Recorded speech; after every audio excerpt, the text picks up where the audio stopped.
vocês sabem. Daremos início ao segundo painel, que trata do tema A situação do preso estrangeiro no Brasil.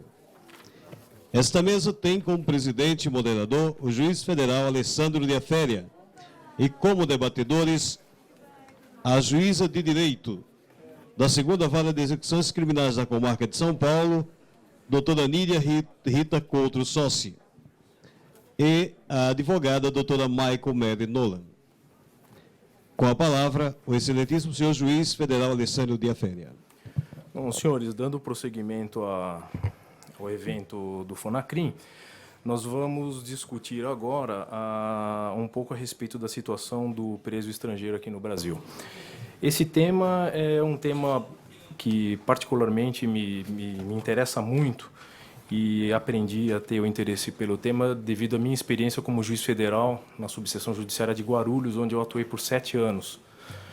Foi uma experiência extremamente rica, extremamente proveitosa. E eu costumo falar aos colegas que o que nós vivemos ali naquela jurisdição é algo que dificilmente se encontra em livros e muitas vezes até jurisprudência. O juiz acaba assumindo uma atividade muito criativa no dia a dia da jurisdição criminal de Guarulhos.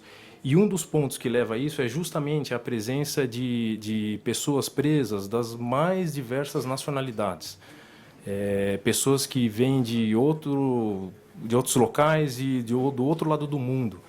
Então, no dia a dia da Justiça Federal, especificamente de Guarulhos, e certamente que se reproduz em outros locais do Brasil, especialmente os de fronteira ou os locais onde existem grandes aeroportos, nós lidamos com essa questão, a situação do preso estrangeiro.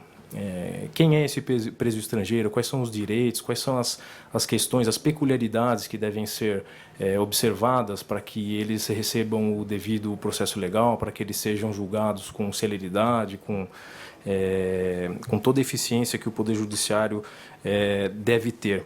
Então, em razão disso, nós vamos dar início a este painel e a primeira palestrante é a doutora Nídia Rita Couto Sossi. A doutora Nídia é graduada em Direito pela Pontifícia Universidade Católica de São Paulo, é juíza de Direito da segunda Vara de Execuções Criminais de São Paulo, especializada em processo de execução de penas e medidas alternativas de mulheres presas aqui no Brasil, e também foi nomeada pelo Senado Federal como uma das integrantes da Comissão Especial de Juristas que cuidará da elaboração de anteprojeto para atualizar a Lei de Execução Penal.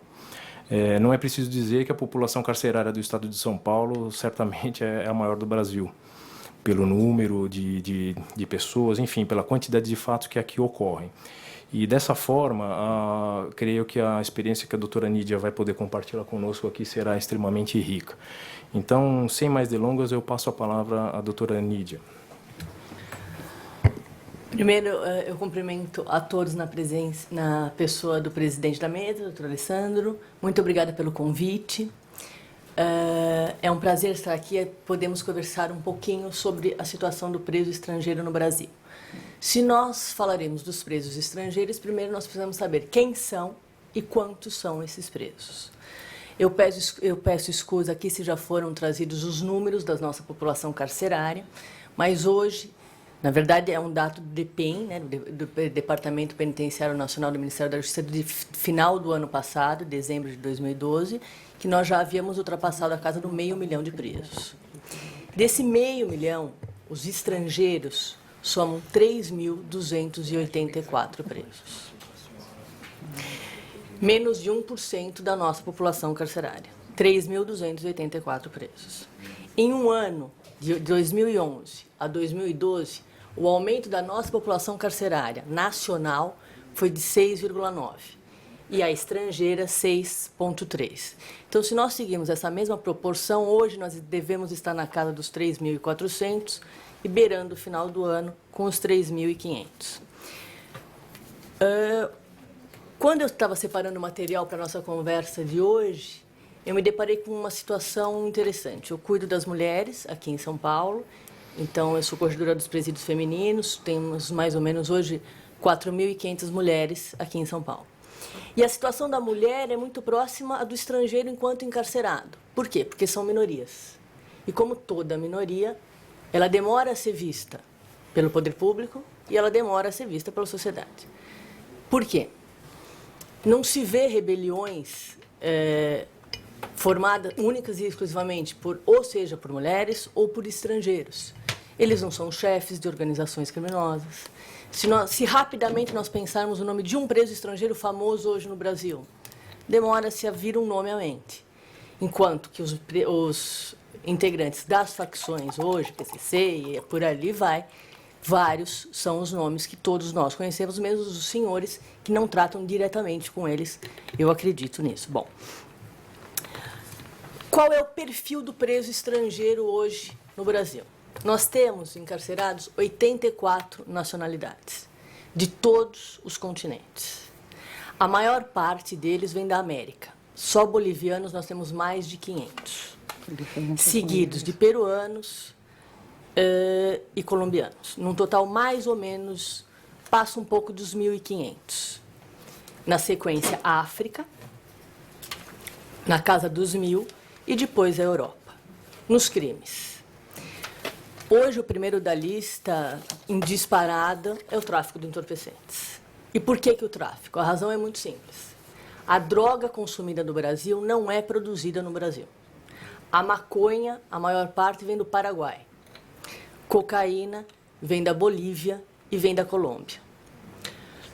Além disso, o Brasil ele serve como rota para a Europa. Muitas dessas mulas, né, que trazem as drogas, elas são aliciadas pelo valor de $2.000, $5.000 em média, e infelizmente às vezes elas não são só mulas, elas são também bois de piranha. E por que nós falamos isso? Aquela mula ali passa com uma pequena quantidade de droga, a própria pessoa que contratou essa mula avisa que ela está entrando no país, ela é presa e a maior quantidade de droga passa com o outro traficante, enquanto toda a atenção está com aquela mula ali, com uma pequena quantidade de droga. Os estados que concentram a maior população de estrangeiros hoje no Brasil. Em terceiro lugar, Paraná, com cerca de 171 presos. A maior quantidade, Foz do Iguaçu. Depois disso, Mato Grosso do Sul, com cerca de uns 240, e São Paulo. São Paulo, nós temos mais de 2.000 presos. A estrutura da situação do preso estrangeiro varia muito de estado para estado na federação. Mas por uma razão lógica, se a maior população hoje está em São Paulo, nós temos uma melhor estrutura aqui, se é que se pode dizer melhor.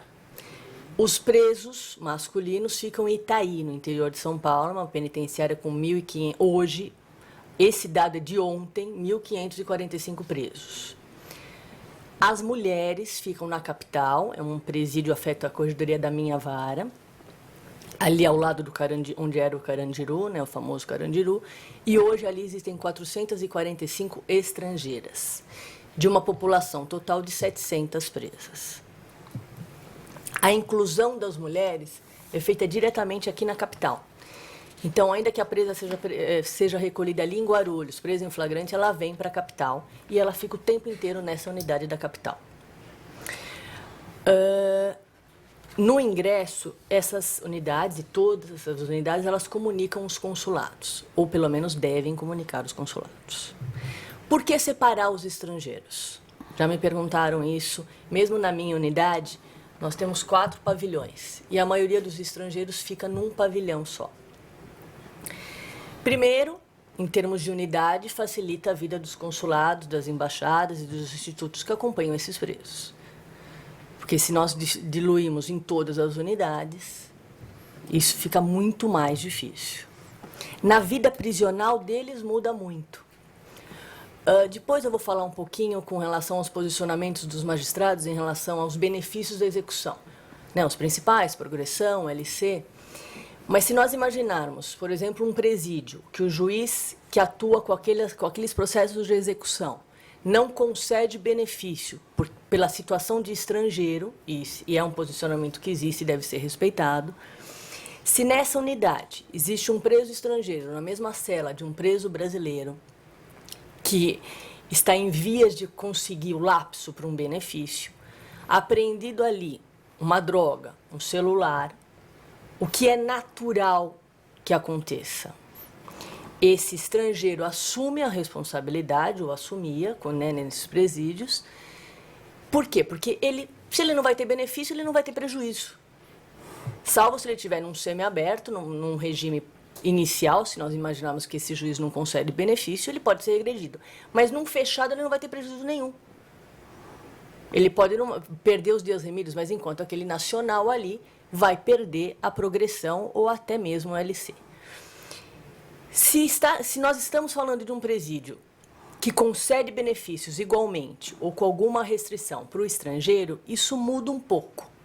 Deixa de existir? Não, mas de igual para igual do nacional e do estrangeiro. Existe essa pressão na cadeia? Existem leis próprias da cadeia? Isso existe, isso é um fato.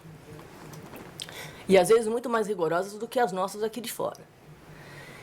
Mas num presídio que todos recebem benefícios ou com pequenas restrições, essa pressão do celular e da droga em determinada cela vai ser igual do estrangeiro para o nacional. Então, se houver alguma pressão, eu não estou dizendo que em toda apreensão de celular não é o dono do celular que assume a responsabilidade, mesmo porque várias vezes os presos são surpreendidos falando ao celular, então aí não tem muita discussão. Mas numa unidade que ambos recebam benefício, o que acontece? A pressão vai ser, ou se aquele, seja estrangeiro, seja nacional, é mais forte, tem uma pena mais curta, ou por participar de alguma facção, ele pode forçar o outro a assumir a responsabilidade, mas não única e exclusivamente pela condição de estrangeiro. Uma outra situação importante é a dificuldade da comunicação. Então, quando os presos eles entram em Itaí, principalmente, é disponibilizado a eles um curso de português. Aqui na capital, existem cursos de português e de inglês. Com relação ao corpo funcional, porque eu preciso que esses funcionários falem inglês, falem espanhol, consigam se comunicar com o preso. Né? Nós temos casos de algumas situações que na madrugada a presa passa mal, ela não consegue explicar o que ela está sentindo, o funcionário não consegue entender o que está acontecendo ali.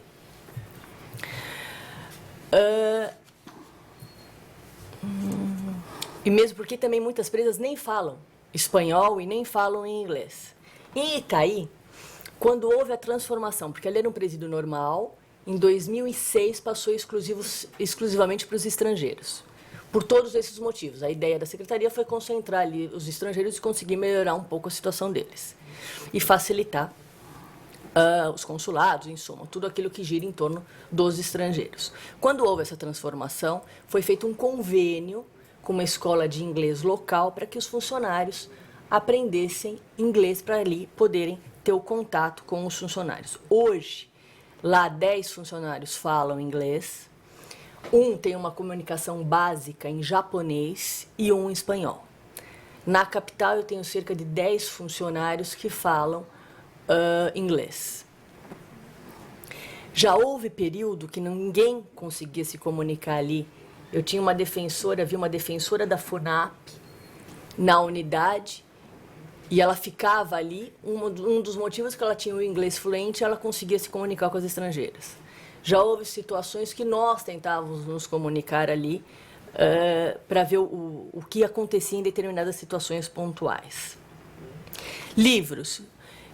Ambas unidades têm uma vasta biblioteca, 16 mil livros em Itaí, tem até livro em as mais diferentes línguas, Esperanto até. Não sei se alguém vai usar, mas tem. E aqui na PFC, cerca de 2.300 livros, desde o português até as mais também variadas línguas. O problema da comunicação do preso estrangeiro vem desde o momento do flagrante. Quando eu era juíza de vara, até 2005 eu atuei em vara criminal, muitos estrangeiros ficavam silentes na hora do flagrante. É bem de verdade que muitos nacionais também. E quando vinham para o interrogatório, não conseguiam se comunicar. Eu tive situações, nós temos um colega juiz estadual que é chinês. Eu tive um chinês que eu falei, olha, me ajuda aqui, porque senão, se eu fosse esperar um tradutor juramentado, aquele interrogatório iria para 1, 2 meses ali para frente. E era boa, logicamente, a parceria, seja do MP, seja da Defensoria na época, que eles não questionavam essa tradução que estava sendo feita ali. Há alguns meses atrás, houve uma visita na unidade, na PFC, que é a Penitenciária Feminina da Capital, de um grupo de estudos do Ministério Público Federal, que cuida dessa questão do encarceramento, e um promotor me relatou que hoje a situação melhorou muito, seja na delegacia e seja nos interrogatórios de estrangeiros, que os senhores lidam muito mais do que nós com relação ao tráfico internacional. O contato com a família também é terrível, né? Imaginar que esses presos eles vêm para cá esperando uma vida melhor ou esperando um dinheiro ali que pode salvar um filho ou algum familiar doente, eles chegam aqui e perdem o contato com a família. Esse contato é feito via consulado, os institutos de TTC, a pastoral ajuda muito nisso. Hoje existe um projeto e existem consulados mais atuantes e menos atuantes. Né? Existem consulados que eles são avisados, mas nunca entraram na unidade para ver um cidadão ali deles, nacional deles. Né?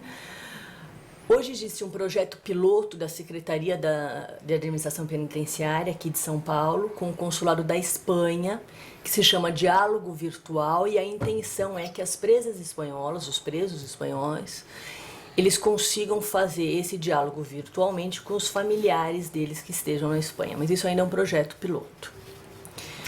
Anteontem eu fiquei sabendo que existe também agora um centro, que existe agora, não eu, na verdade, que fiquei sabendo, e já trabalho com isso desde 2008, um centro social. Esse também às vezes dificulta o trabalho, o nosso trabalho, a falta de comunicação, seja dos presos com os familiares, seja até entre nós mesmo. Existe um centro social mantida pela Associação Palotina, que dá abrigo para as mulheres estrangeiras egressas e para as refugiadas. E isso veio ao meu conhecimento porque chegou um pedido de uma presa estrangeira que está com uma criança, porque às vezes as presas vêm grávidas. Então, além da situação da presa, eu tenho a situação do bebê. Então, ele nasce no Brasil, ele passa a ser nacional. E ela é um bebê, ele está cerca de 1 ano, ainda está na unidade, que já foge à regra, porque geralmente eles ficam até os 6 meses, mas não houve o início do processo junto à infância e da juventude diante da peculiaridade desse bebê, que ele precisa dos cuidados da mãe. Ele tem um sério problema pulmonar, e se ele não tivesse esse contato, provavelmente ele já teria falecido. A dificuldade, hoje o problema é desligar esse bebê, e veio esse pedido, como eu fiquei sabendo dessa associação, pedindo prisão ao albergue domiciliar para essa estrangeira, para que ela consiga ficar ali com o bebê. Além desses problemas que são do dia a dia, existem alguns pontuais. Nós, juízes de execução, fazemos visitas mensais aos presídios. Numa dessas visitas, tinham 2 presas muçulmanas. E uma das reclamações delas, na verdade, a reclamação era geral. E, por coincidência, eu chamei 2 presas que eram muçulmanas. Coincidências do destino. Única e exclusivamente. A reclamação era geral de alimentação. Quando eu chamei essas muçulmanas, elas falaram: doutora, nós não comemos carne. No dia que vem a carne, nós não comemos. Eu falei: meu Deus do céu. Não é uma questão de gosto, porque é verdade que às vezes eu já tive reclamações de presos falando assim pra mim: doutora, mas aqui não dá, um dia é carne, um dia é frango. Quase que eu falei: mas... e tá ruim? Né? Na casa dele, provavelmente ele não vai ter o carne ou o frango. Lógico que a gente poderia incluir um bacalhau, mas foge um pouquinho, né? Então a gente vem desde uma reclamação sem fundamento até uma reclamação que tinha todo o respaldo. Não tem sentido manter ali, num presídio que hoje quase a metade é estrangeira, carne no cardápio, ou pelo menos para aquelas que não comam carne, que seja oferecido alguma outra coisa. Como se resolve isso? Mandei um ofício, antes disso conversei com a diretora da unidade, e resolve-se. É uma coisa simples de resolver, Mas até chegar ao nosso conhecimento e até imaginar essa problemática, isso, provavelmente aquela presa ali ficou dias sem comer.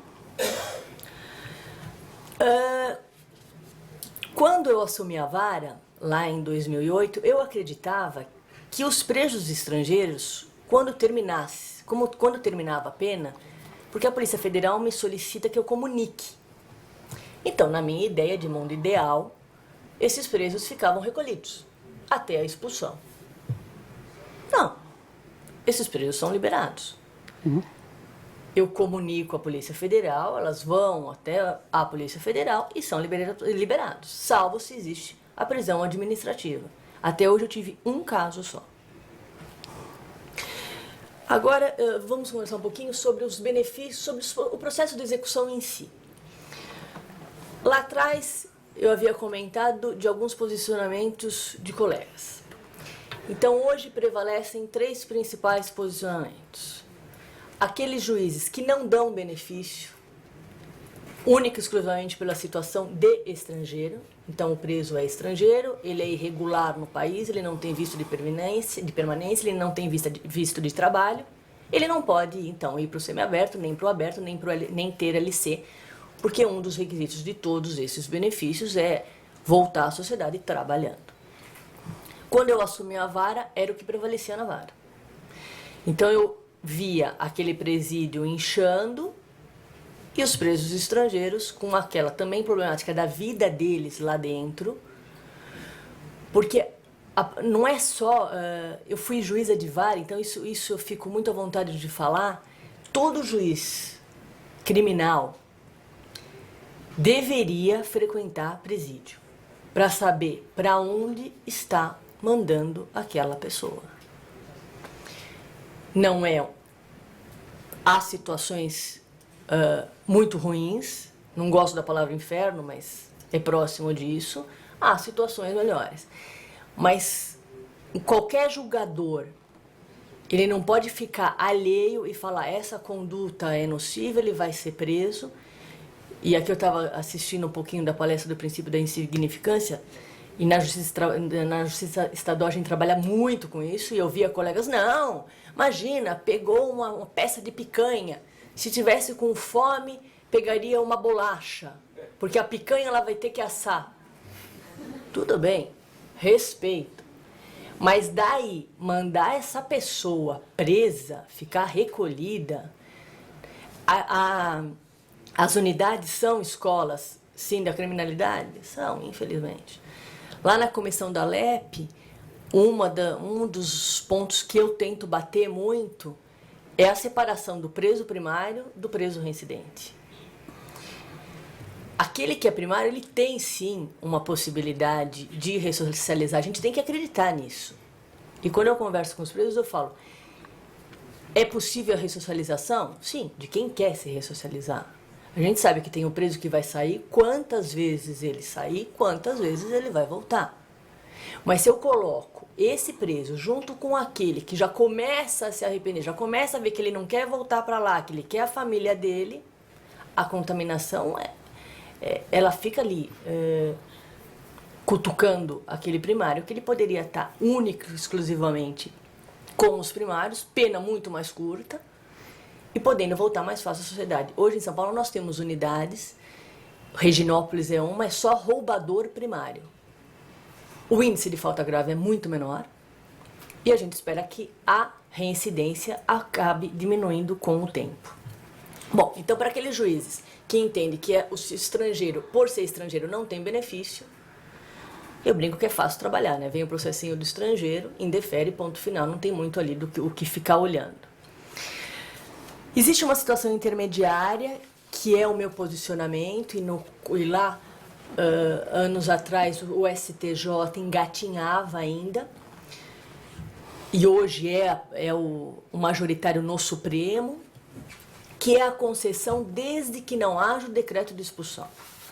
A partir do momento que há o decreto de expulsão, reconhece-se que aquele preso, que a permanência dele é nociva ao Estado e que ele tem que ser retirado compulsoriamente do país. A partir desse momento do decreto de expulsão, eu não concedo mais benefícios. Hoje, o STJ começa a dar, independentemente da condição de estrangeiro. E esse é o terceiro posicionamento. Princípio da igualdade, Brasil signatário da Convenção dos Direitos Humanos, Pacto de São João da Costa Rica, então todos são iguais perante a lei e começa-se a dar o benefício. Uma outra coisa que eu costumo dizer, juiz não pode ter medo de recurso, porque senão não seria juiz, né? Mas eu gosto de saber o posicionamento dos tribunais superiores. Isso eu comento porque eu acho engraçado alguns advogados que quando vêm despachar conosco, doutora, se não terei que impetrar um habeas corpus, um mandado de segurança, recorrer. Sim, faça.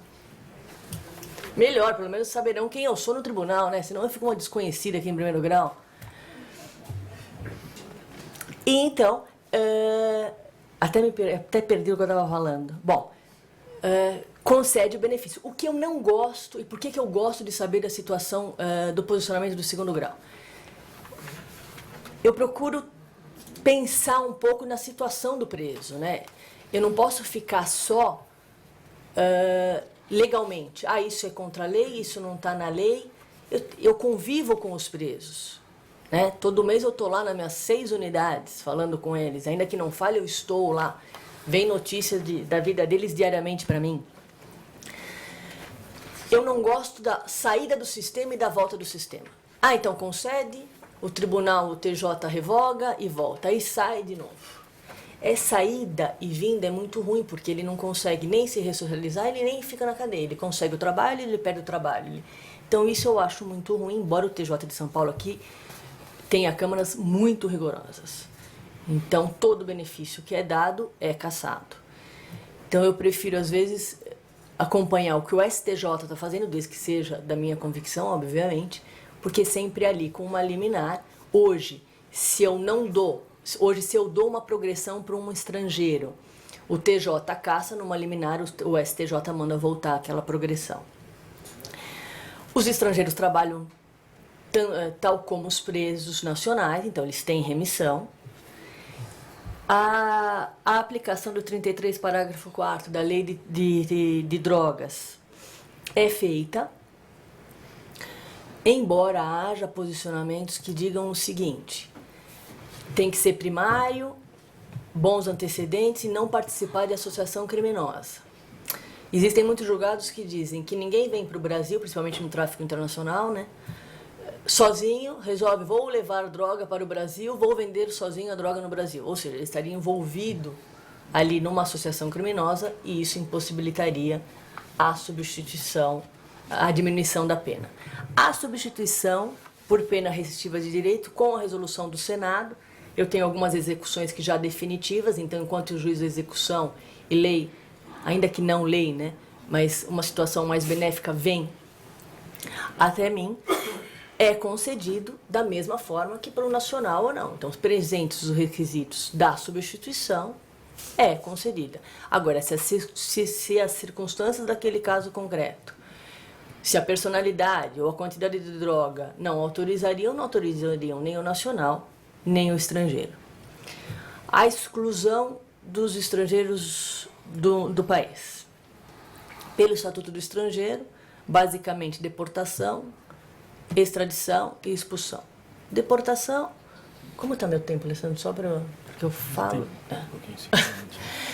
A deportação, Polícia Federal entrou irregularmente, basicamente, ou entrou regularmente e ficou irregular por uma questão de visto. Isso nem vem para o judiciário, salvo se for um controle de legalidade.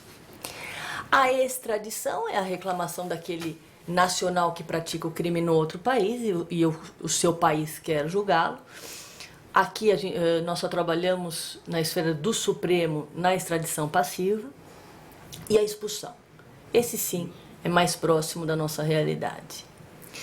As hipóteses de expulsão estão no Estatuto do Estrangeiro. Basicamente, as que chegam para mim são em razão da prática de crime. E como é esse processo?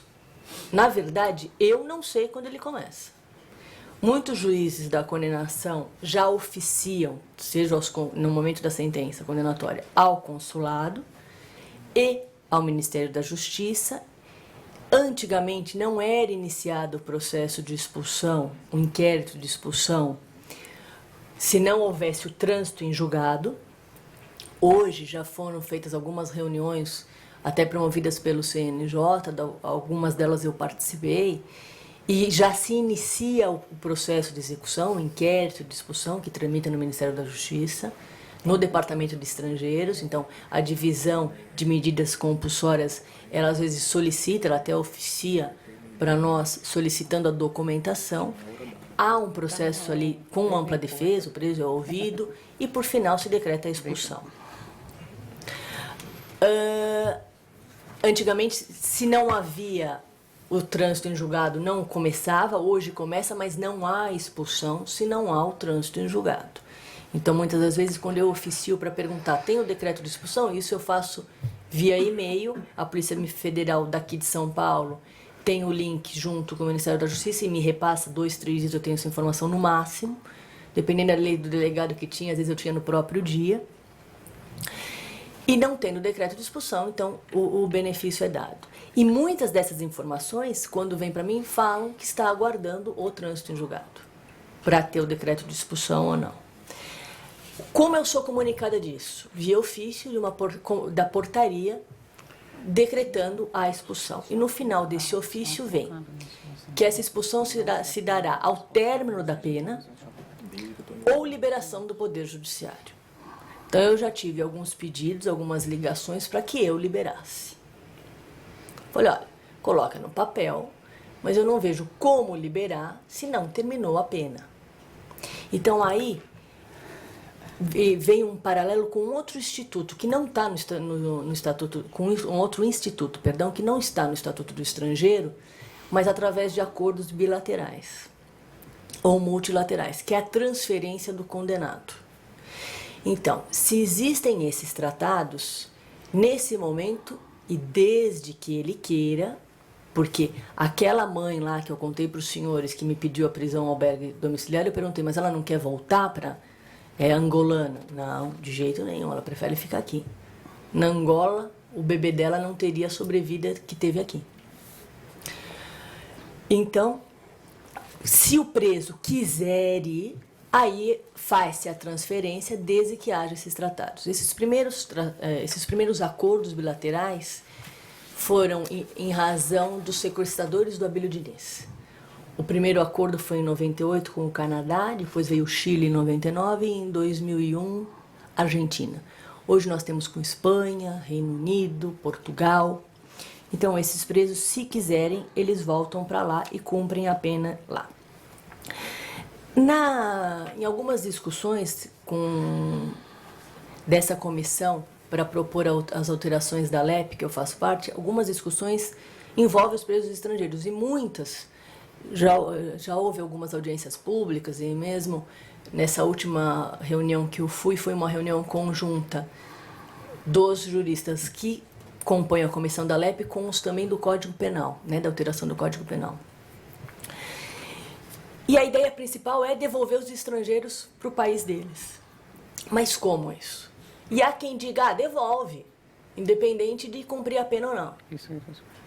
Isso eu acho muito delicado, porque esbarra na soberania do Estado brasileiro, implica em perdão de pena, já que se gosta tanto, e obviamente que tem obrigatoriedade, temos que seguir o princípio da igualdade, a gente não pode esquecer que nós temos 2 brasileiros presos em razão de tráfico de entorpecentes em Jacarta, condenados à morte, por fuzilamento. Um deles, atualmente, aguarda um pedido ansioso de prisão perpétua.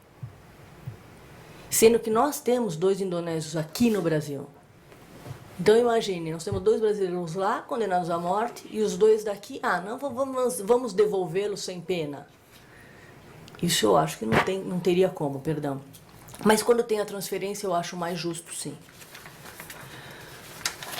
E para finalizar, eu ousaria dizer que a situação do preso estrangeiro ela é pior do que o preso nacional. E por que isso?